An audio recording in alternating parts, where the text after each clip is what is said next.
Welcome to Western Civilization History 134, the Consolidation of Europe, the Unification of Germany, which is part 2 of the series. We've already unified Italy. Now we have the big state to unify. Previously, we have gone through early Prussian history. We spent the background during the Age of Absolutes of putting Prussia on the map from Brandenburg to becoming a king and moving up into the Napoleonic era, and we've seen what happened to Prussia during the Napoleonic era. And now we're going to have a reaction to that, and ultimately Prussia will be the German state that will create modern Germany. There were actually two states who had the possibility of doing it. One of them is Prussia, the other one was Austria. And the German states really didn't like either. The Austrians had run them for a while as Holy Roman emperors, and the Prussians, while the German states were very proud of the fact they had a strong military, did not want to lose their own personal sovereignty. So we're going to begin that process, and in the process of creating Germany, we're also going to create a lot of animosity in France, particularly after the end of the Franco-Prussian War, that will tip over into World War I. But we have everything here. We have Bismarck, we have Hegel, we have wars, we have political upheaval. So there's lots to keep you interested. So I hope you enjoy this.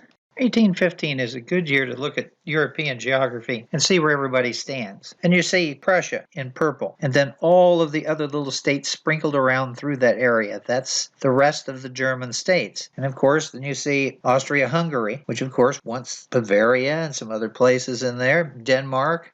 They've always been looking at two provinces in the northern region of Holstein-Schleswig. And Prussia has to worry about the big bear. Off to the east, Russia. Russia would like to add some of that, particularly East Prussia. And then it's the Slavs. I mentioned the Slavs in the opening, and they're looking for unification too, but at this particular point in 1815, they have their own problems with the Ottoman Empire. Now, as you go through the 1800s and you start seeing Greece become independent, and then the other states, Serbia, Wallachia, all of those states in there, which ultimately many of them become Yugoslavia, it's at that point, later on in the 1800s, that the Slavs are looking for what Italy had in unification and what the Germans had in unification. But they're going to be kind of left out for quite some time. The German reaction to French domination was very, very nationalistic. I mean, they hated the French. I mean, you have the political gymnastics movement by Father Jan, where they would do calisthenics while people read anti-French literature to them. They want their own way. They don't want to be like Western Europe. So they believe, their thinkers believe, that the Germans were different from Western Europeans. They were more corporate in importance, not necessarily the individual that counted. It was the group that counted.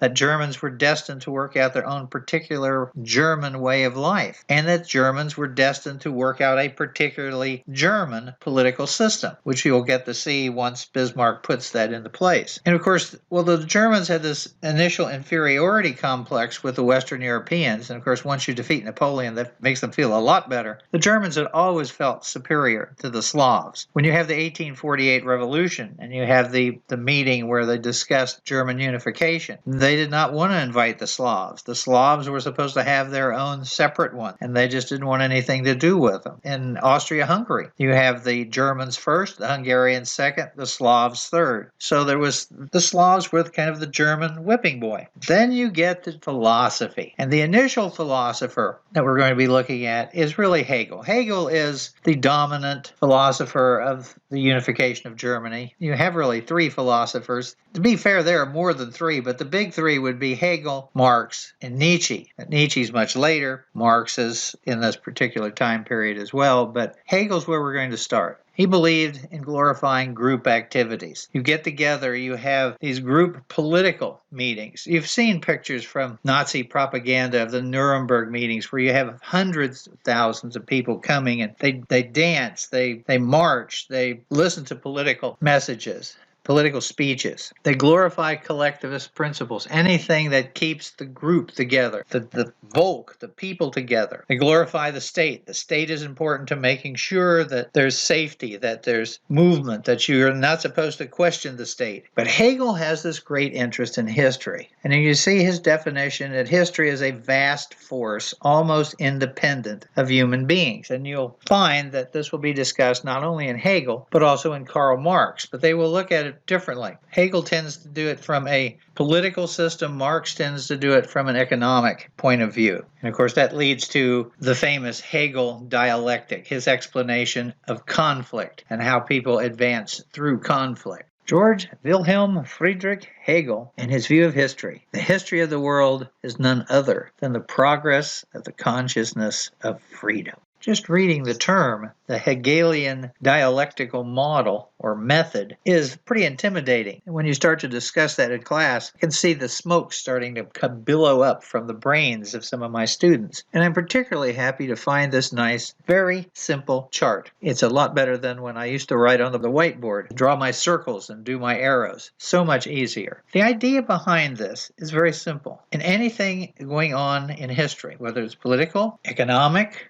social, you have your points of view. You have one point of view, which is the thesis. And then there is somebody who has or something has a counter proposal, the antithesis, the antithesis. And so you have these 2 points of view and they battle it out. Now you can play with this any number of ways. I've done it where there's Carthage on one side and Rome on the other. And then you see the results of that conflict. Marx would view this as the worker versus the bourgeoisie or the business owners. We viewed it as capitalism versus communism, Russia versus the United States. And what happens to some people is they believe that you have these 2 diametrically opposite forces. And let's just take the Soviet Union and the United States. Well, the Soviet Union collapsed, didn't disappear, became Russia. But it collapsed in 1990. And you would see all sorts of magazine articles that said history is dead. Well, in Hegel's belief that you have history moving through conflict. And you would make the assumption that, oh yes, the Soviet Union has collapsed. We've won. But they didn't know Hegel. They didn't know the dialectical. Because as you can see here, you have 2 points of view. They battle it out, and then there's a winner. Synthesoid, and it goes again. The new idea, the synthesis, now has its counter position, the antithesis. And it goes on and on and on. You have, oh, look, we've defeated the Soviet Union. We dominate the world. And then what happens? We have all this terrorist activity. Something comes in to fill that spot. So that's the way to look at it. Now, growing up in the 50s and the 60s, I was born in 1952, the height of communism, oh, there's a communist under every rock. And you talk to people and they would talk about this Hegelian dialectical model and do all their things. And it was just like, oh, what is this? I don't understand it. It is not that difficult. However, if you're reading Hegel and you're listening to reading his discussion of it, it can get pretty deep. But that's true with any philosopher. So I hope this helps you in understanding the dialectical. Great German philosophers. Actually, there should be 4. We should have Immanuel Kant up here, who lived from 1724 to 1804, because he influenced these people as well. There's Hegel, 1770 to 1831, Karl Marx, 1818 to 1883, and Nietzsche, 1844 to 1900. They're all influencing one another as they go along with their thoughts on statehood, politics, and philosophy. And another quote from Hegel at the bottom there, we learn from history that we do not learn from history. Now we come to the mastermind of German unification, Otto von Bismarck. Born in 1815, died in 1898, known as the Iron Chancellor, Foreign Minister, 1862 to 1890. And of course his Reflections and Reminiscences, published in 1898, is his life story. And it's an interesting situation about the writing of that book. He would go in and visit the King of Prussia, and even the Emperor, Kaiser later on, and threaten to resign. Of course, what he wanted to hear was, oh, yes, we can't do without you, we can't do without you. Well, he did that with Kaiser Wilhelm II, when Kaiser Wilhelm took over. And Wilhelm accepted his resignation, and he was so distraught that he was suicidal. And some of his friends said, look, you are the only person who knows what went on during this period. Write your memoirs. And he did. And they're very difficult to find. I believe it was translated in the English in the 1930s. And it is still difficult to find. But he literally goes through everything, how he came to unify Germany. Pretty fascinating. Now, of course, personally, he's a Junker from Brandenburg. Now, Brandenburg is considered the core of Prussia. And the Junker is term for aristocrats. He had gruff manners. He never let world opinion stop what he believed was a correct action, which is good in a politician. If you believe that you are doing the right thing, then you should continue doing what you believe is correct. Being gruff is not necessarily a good thing in politics, but in Bismarck's case, it worked well. Criticism and denunciation never bothered him. Yet, periodically, he would threaten to resign, and he was obstinate. So these are all traits that are not necessarily good in a politician, but they worked for Bismarck. Now, he believed that all of Germany, everywhere there was a German, was his fatherland. So he is really obsessed with the unification of Germany. Now, he didn't trust or understand the Western Europeans and distrusted them. That is not uncommon, particularly at this time period because of the use of realpolitik. And of course, he's dealing with Napoleon III for the most part, which is another practitioner of realpolitik, the politics of reality. Although Bismarck is going to be the poster boy for realpolitik. He considered parliamentary bodies ignorant and irresponsible. And what he claimed was people would elect members to these parliaments. They would then challenge the government, fight them tooth and nail, even if it wasn't necessary. And so he just didn't really pay much attention to them. And he will figure out a way in his construction of the North German Confederation to create a system that kind of neutralizes them. Considered individual liberty selfish and disorderly. What do I get? This is mine. What's my rights? He believed it would be very difficult to hold a country together if everybody was concerned about themselves and not the group. He stressed duty, service, order, and fear of God, and his political opponents claimed fear of Bismarck was a fifth one. Interesting character in that he chain-smoked cigars and loved champagne. So I can see him in the smoke-filled room doing negotiations or considering what tactic to do or where they're going to move these troops. But he is the man who uses his power of manipulation to unify Germany. He has a plan. He knows that, like Cavour, it's going to require being willing to make war, and he will do it 3 times. The Danish War, 7 Weeks War, and the Franco-Prussian War. And in the end, he unifies Germany. Here are some of the famous quotes of Otto von Bismarck. Never believe anything in politics until it has been officially denied. Laws are like sausages. It's better not to see them being made. People never lie so much as after a hunt, during a war, or before an election. Here's one for America. The Americans are very lucky people. They are bordered to the north and the south by weak neighbors, and on the east and the west by fish. And his most famous quote, "Not through speeches and majority decisions will the great questions of the day be decided, but by iron and blood." One assumes that a man who is concerned about blood and iron is not going to make much of a husband. But Otto von Bismarck was indeed a married man. And he had 3 children, 1 girl and 2 boys. This is a portrait of him and his wife, Johanna von Puttkamer. They were married in 1847. They were married for 47 years. She dies in 1894. Here is a later picture of them, which she's a little sterner in this particular picture, and I like the Doberman next to Otto there. There are some interesting letters between the two of them. He basically told her everything. When he was on campaign, he would write her letters. In the 7 Weeks War, 7 Weeks War is going so well, he's writing letters to Joanna telling her that things are going too well. He's afraid that the army is going to get out of hand. He won't be able to stop them, and they'll march on Vienna and they'll get Russian intervention. So he is telling her everything. She just isn't a person off to the side. He confides in her quite a bit. Realpolitik, a political term coined in 1859 by a liberal historian named Rochow to describe Otto von Bismarck's policy. The ruthless pursuit of self-interest was the only realistic option for a great state. Do only what is in the interest of your state and your state only. So if you need to make a treaty and back out of it early because now it no longer fits you, such as what Napoleon III did to the Piedmont in the war with Austria, you do that. If you need to lie a little, you need to stretch, whatever is necessary to get your goal and that goal to improve your country's position. Bismarck had long-term plans for unifying Germany. One of them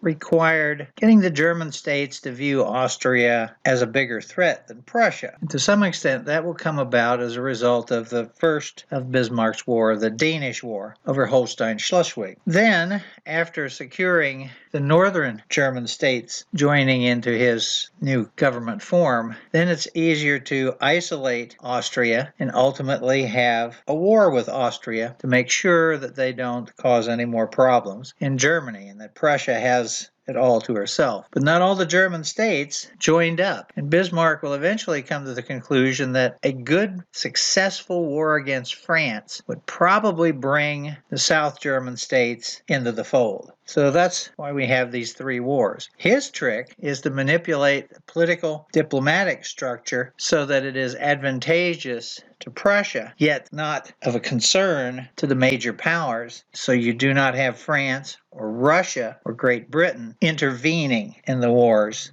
The Danish War. The Danes had taken over Holstein and Schleswig much earlier than 1863. In Holstein, there were more Germans than there were Danes, and there were more Danes in Schleswig.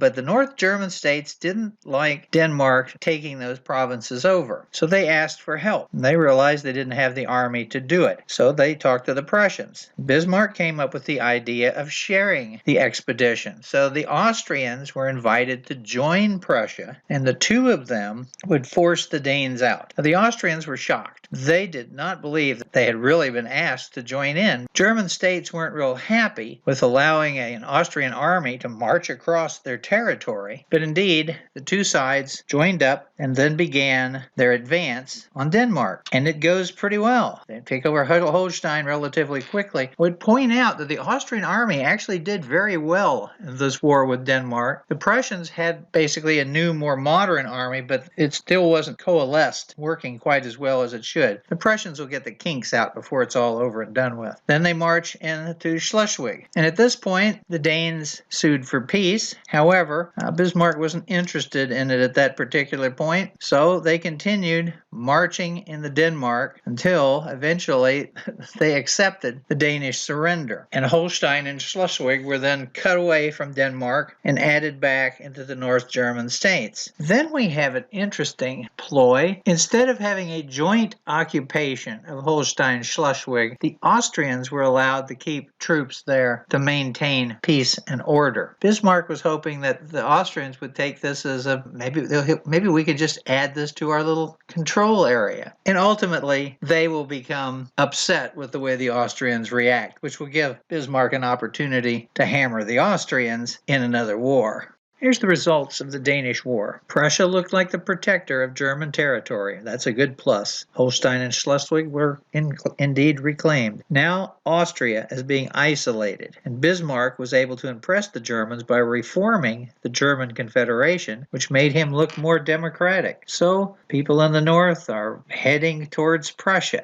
at this particular point. Not ready to jump completely in, but they are impressed that Bismarck is looking democratic. The 7 Weeks' War is really a result of the Danish War, because what happened is the occupying powers quarreled over Holstein-Schleswig. Austria finally raised the matter formally in the German Federal Diet, one of whose functions was to prevent war between its members. Bismarck declared that the Diet had no authority, accused the Austrians of aggression, and ordered the Prussian army to enter Holstein. The Austrians called for federal sanctions in the form of an all-German force to be sent against Prussia. The result was that Prussia in 1866 was at war with not only Austria, but with most of the other German states. However, the Prussian army soon proved its superiority. Trained to an unprecedented precision, equipped with the new DREYSE needle gun, by which the infantrymen could deliver 5 rounds a minute, brought into the zone of combat by an imaginative strategy that would use the new railroads commanded the skill of von Moltke. The Prussian army overthrew the Austrians in the Battle of Sadow, and the defeat of the other German states soon thereafter.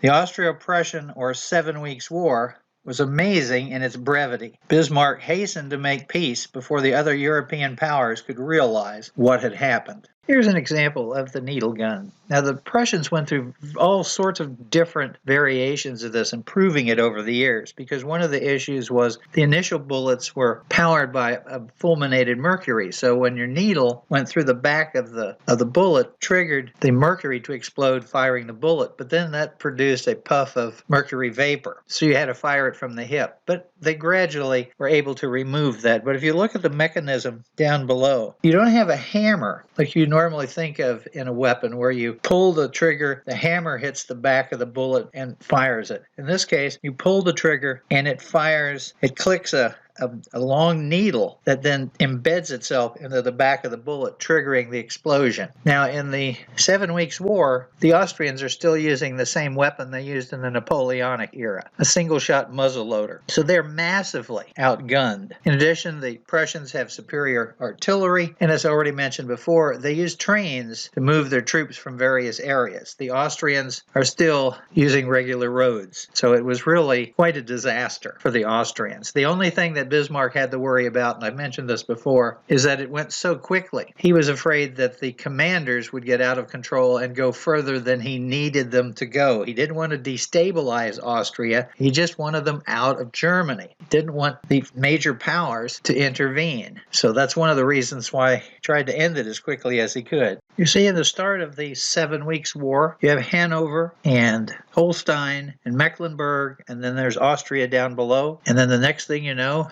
look at that. They just completely overwhelmed the northern part of the German states, and as well as Saxony, move into Bohemia, deeper into Bohemia, and that's the maximum extent of the Prussian army. After which, of course, a treaty is dealt with, and the final boundaries are such. Here's some of the medals, by the way, for Prussian army in the 7 Weeks' War. And you can see that Prussia has gained quite a bit of territory, and that you really just have the South German states and a speckling of some other German states that need to come in. And the ones in the north will come in when he goes through his creation of the North German Confederation. Here's the final results of the 7 Weeks' War. Well, of course, poor Austria is humiliated. Prussia then annexes Holstein-Schleswig, Hanover, Nassau, Hesse-Kassel, and Frankfurt. And on the other side, Italy is able to annex Venetia. That was a little something that was tossed in for Italy by Bismarck. So pretty successful. Looks more like a conquest than it does a unification. Now it's time for political reform. Bismarck's Prussian political reform. So he creates the North German Confederation, that is Prussia, and includes 21 other states. And they get a written constitution. And in that constitution, it says that the King of Prussia is the head of the organization. And it has a parliament of 2 chambers. The upper, which represents the states, and the lower, the Reichstag, represents the people. And they are elected, those representatives are elected with universal male suffrage. It looks like a constitutional monarchy, but it's really not. It's top-heavy. The king makes all the major decisions. The chancellor basically runs everything, and the elected bodies have very little power. Here's the chart of the North German Confederation Constitution. At the top, you have the Kaiser, although he's not the emperor yet. He is the King of Prussia. And you see that he is over the Federal Council, the Bundestag. He is over the Reichstag, and he selects the Chancellor and some of the other state officials. Then the Chancellor, who is also the Prussian Prime Minister, and then you have the Secretary of State that he will choose, and most of the upper echelon are simply Prussian ministers. They're just in charge of the North German Confederation as well. Then you look at the Federal Council, the Bundestag. They are made up of 58 members from 25 of the state assemblies. Look at Prussia. Prussia gets 17 votes, and then Saxony and Württemberg get 4 each, and Bavaria 6, Baden and Hesse 3, 2 states get 2, and then 17 states get 1. So you can see that Prussia basically is in a good position to dominate whatever goes on in the Bundestag. And of course, the chairman of the Federal Council is the Chancellor, which would be Bismarck. So Bismarck is Chancellor of Prussia. He is Chancellor of the Bundestag as well. He's also Secretary of State. So he's doing a good job of holding this in place. Now, one of the things that's interesting is a lot of the states that were moved into and became part of the North German Confederation had kings, and they didn't want to lose their control of their little territory. They wanted to keep their kingship going. So this allowed them to be kings, but then they would be their state would be represented. And then to get the liberals on board, because they wanted people to vote, you get the Reichstag. So that's 397 representatives selected from all of the states, as they have an election every 5 years. There's four of the main parties: conservatives, the center, liberals, and the SPD. And you had to be an eligible man over the age of 25, citizen type of situation. Now, the Reichstag did have a little bit of control of the purse, because there is a period of time where they didn't want to spend so much money on the army. Bismarck simply raised the money from the king's private land, and also a lot of the people in Prussia paid for the extra taxes because they thought it was worthwhile. But this is the structure that'll be manipulated over the years. See that both sides create laws, and the Federal Council has the ability to dissolve the Reichstag if they need to and hold new elections. One of the things that's important about this is if you go over to Japan during the Meiji era, when the Japanese went from the samurai to the modern era, one of the things that they did is they adopted this form of government, because you could take the emperor, the Shinto god, and put him where the king of Prussia is located, and he has power that descends down, but he doesn't have to run the government. He's just going to be the figurehead at the top. The chancellors, the ministers will run the government. If anything goes wrong, it's not the emperor's fault, nor is it the king of Prussia's fault. That's what the chancellor and the other ministers are for. Then they can create this down. So it really fit the Japanese structure with the Shinto emperor and creating a modern state with foreign ministers. Well, as this map shows, there's still a lot more unification to come. So that's what the Franco-Prussian War is for. So the South German states were left floating into empty space. They would sooner or later have to gravitate into some orbit or the other, either Austrian, Prussian, or even French. In France, there were angry criticism of Napoleon III's foreign policy. His intervention in Mexico had been an absolute fiasco, and now a united Italy was allowed to rise on France's borders. And then, contrary to all principles of French national interest, which for 400 years had believed that a unified Germany was bad, an independent power was being allowed to spread virtually over the whole of Germany. Everywhere, people began to feel that war was coming between France and Prussia. Bismarck played on the fears of France, which were felt in the South German states. South Germany, though in former times often willing to be a satellite to France, was now sufficiently nationalistic to consider such subservience to a foreign people disgraceful. To Bismarck, it seemed that a war between Prussia and France would frighten the South German states into a union with Prussia, leaving Austria outside, which is exactly what he wanted. To Napoleon III, or at least to some of his advisors, it seemed that such a war, if successful, would restore public approval of the Bonapartist empire. In this inflammable situation, the responsible persons of neither country worked for peace. So what triggers it? Well, there was a revolution in Spain, and they'd driven the reigning queen into exile, and a Spanish provisional government invited Prince Leopold of Hohenzollern, the king of Prussia's cousin, to be the constitutional king of Spain. To entrench Prussian royal house in Spain would naturally be distasteful to France. 3 times the Hohenzollern family refused the Spanish offer. Bismarck, who could not control such family decisions, but who foresaw the possibility of a usable incident, deviously persuaded the Spanish to issue the invitation a 4th time. On July 2nd, 1870, Paris heard that Prince Leopold had accepted. The French ambassador to Prussia, Bendetti, at the direction of his government, met the King of Prussia at the bathing resort of Ems, where he formally demanded that Prince Leopold's acceptance be withdrawn. Well, it was withdrawn on July the 12th. The French seemed to have their way, and Bismarck was disappointed. The French government, however, remember they're looking for war, went further. It instructed Bendetti to approach the king again at Ems and demand this time that at no time in the future would any Hohenzollern ever become a candidate for the Spanish throne. The king politely declined any such commitment and telegraphed a full report of the conversation to Bismarck at Berlin. Bismarck, receiving the telegram, which becomes the famous Ems President's dispatch. He saw an opportunity, as he put it, to wave a red flag before the Gallic bull. He condensed the Ems telegram for publication, so reducing and abridging it that it seemed to newspaper readers as if a curt exchange had occurred at Ems, in which the Prussians believed their king had been insulted, and their French ambassador had been snubbed. In both countries, war party demanded satisfaction. On July the 19th, 1870, on these trivial grounds, and with the ostensible issue of the Spanish throne already settled, the irresponsible and decaying government of Napoleon III declared war on Prussia. During the Franco-Prussian War, the Prussians were still using the DREYSE needle gun, but it's a much more improved version. They used black powder. It fired a 15.4 millimeter bullet. That means it's 0.61 inches in diameter. Now, its range was 660 yards, and they could fire 6 rounds a minute. One of the reasons it doesn't fire as far is because the cartridge, which is a paper cartridge, tends to lose gas after it's fired in the barrel, so it doesn't have as much muzzle velocity. They will fix that after the war, but it's still a significant weapon. It's going to be a little troublesome, though, against the French because their rifle can shoot twice as far. One of the big advantages that the Prussians have is artillery. Not just the Krupp 6-pounder, but their heavy long-distance artillery. And that's going to be really the key to the success of the Prussian army in the Franco-Prussian War.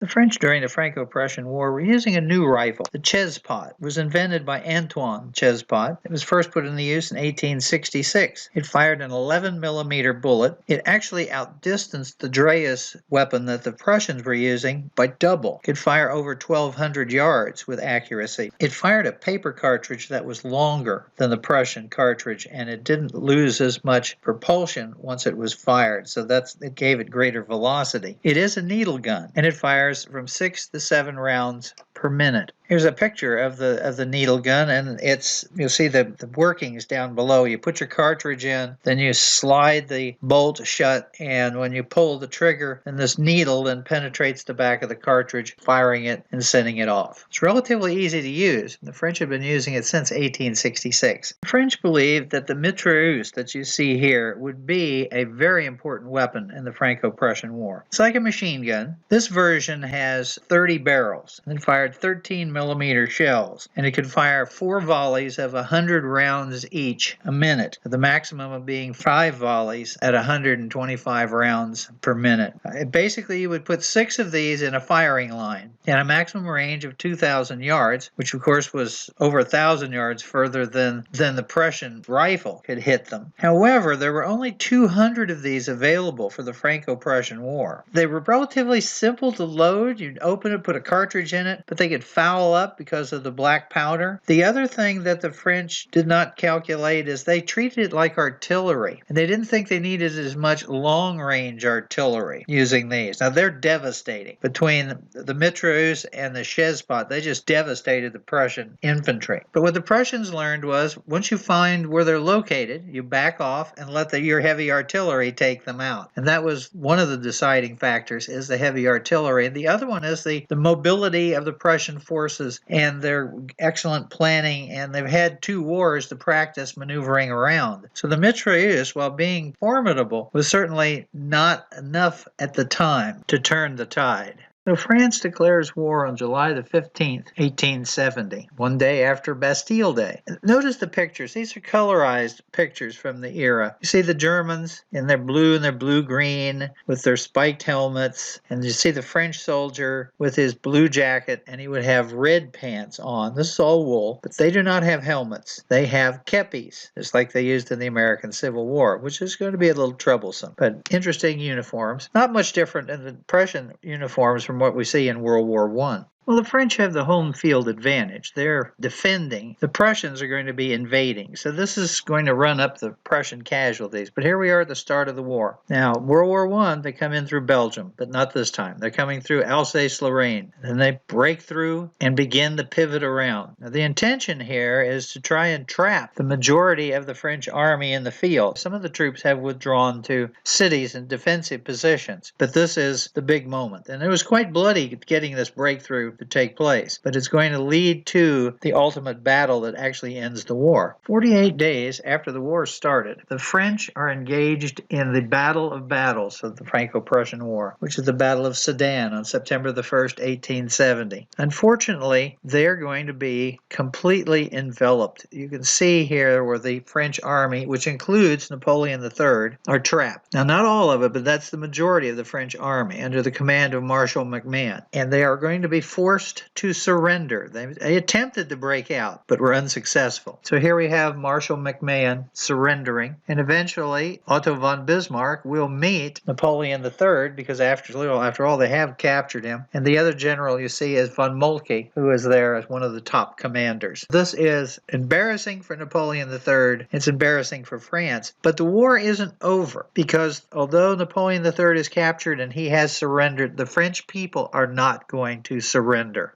After the Battle of Sedan, the Prussians then march on Paris. They expect Paris to surrender. That's not what happened. The city of Paris puts up its defenses. The army retreats back into that area, and they're going to hold out. Now, this is a nightmare for Bismarck, because this gives other countries the opportunity to come in and intervene. On the other hand, if he tries to do it too quickly, you don't want to blow Paris to kingdom come. That'll make it even worse. So they're going to put Paris under siege. Now, it's one thing. Now, even though it's a siege of the city, there will be some probes of the defenses. They'll fire artillery on some of the fortifications around the city, but they will not fire them on the inside of the city. The city believed that they had enough food to last more than a year. Unfortunately, they were wrong. The siege begins on September the 20th, and it will last until January. And during that time, people are trying to get out information. Of course, the telegraph wires are down, so they set up a balloon service to try and get mail out, to try to get information out. Of course, the Prussians were very good at shooting these down, and many of them crashed. They sold special stamps to put your letters on them. There were even people who tried to send out letters by putting them in sealed spheres of metal and then dropping them into the Seine River, and then let the river float through the lines of the Prussians. Oh, they just put nets down and caught most of them. There have been a couple of them that actually sank, and they've been able to restore the letters. I've seen them come up for sale periodically. They're outrageously expensive. But unfortunately, the military overestimated how much food there was. So there is a food shortage. This is a case where you see the butcher's shop and the people lined up at the butcher shop. And you see the lady with her dog. You could go to a restaurant and get food, but you'd have to bring it with you. So frequently they would bring their pets with them, and then they would be butchered and cooked for the meal. They sold canned rat meat in the city. All sorts of terrible things took place. Here's an example of one of the menus from the period. Translated: dog cutlets, ragout of cat, donkey, fricassee of rat and mice, fillet of mule, roast ostrich. And ultimately, they ate the zoo. Now, the problem with the zoo was some of the animals were gigantic. The elephant was one of the last to go, as was the hippo, because no butcher shop had enough money to buy the meat, so it was divvied up. But they indeed ate the zoo. There is a Christmas menu, as you can see here, December the 25th, 1870, 99th day of the siege. There's the hors d'oeuvres and the potages and the entrees, bit of kangaroo on there. They've got all sorts of other wild animals and beasts that they've used, and then they have the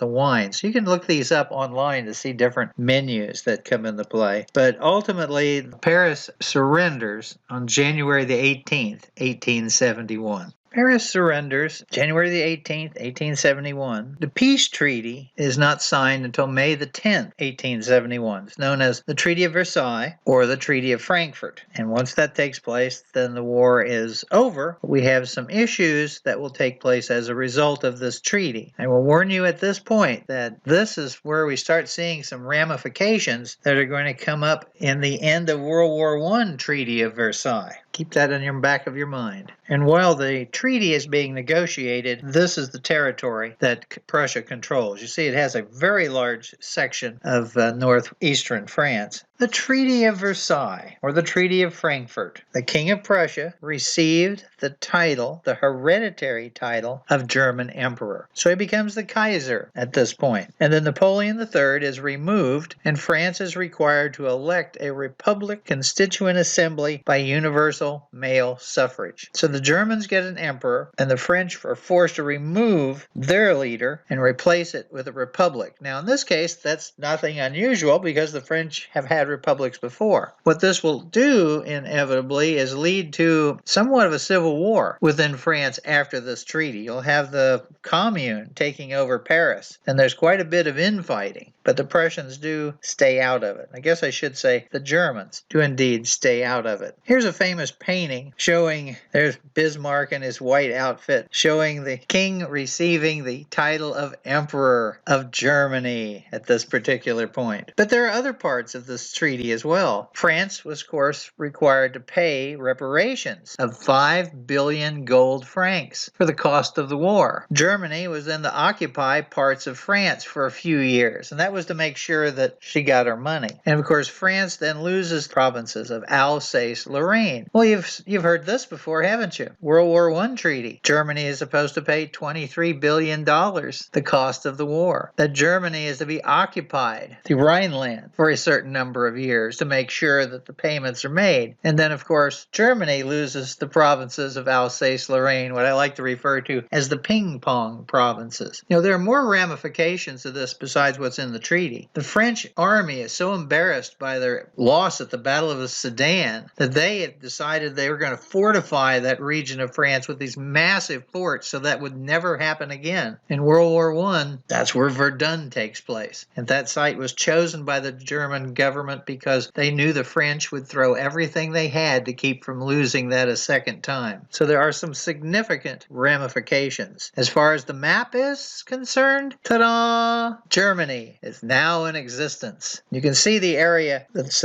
occupied by the Germans on the border of France. The results of the consolidation of Germany. Germany is now the strongest state on the continent of Europe. It has unified all of the German states. The German Empire took the constitution of the North German Confederation, so you have all of the Bundestag and the Reichstag and all of that continuing. And Germany is now a major world power. If Bismarck made one mistake, it was not turning Germany into a colonial power. He did not believe that Germany needed an overseas colonial presence. So that's one of the reasons why Germany is so late getting into the gobbling up of parts of Africa and Asia. So let's look at our map before we end this little section with the unification of Germany. Europe in 1873. Well, Russian Empire, Germany, as you can see, very large and powerful. France, Great Britain, Italy, at least now unified because when the French got ready for the Franco-Prussian War, they pulled all their troops out of Rome and the Pope was on his own. So he had to work out a deal. The one part that's not really settled at this particular point that will be in the process, and that is the Ottoman Empire. The Ottoman Empire is going to lose a significant amount of land up in that region because you'll have Herzegovina, Albania, Croatia. Those countries will become part of the Austria-Hungarian Empire, at least until the end of World War I. So the sick man of Europe is all that has to change around a little bit before we start World War I.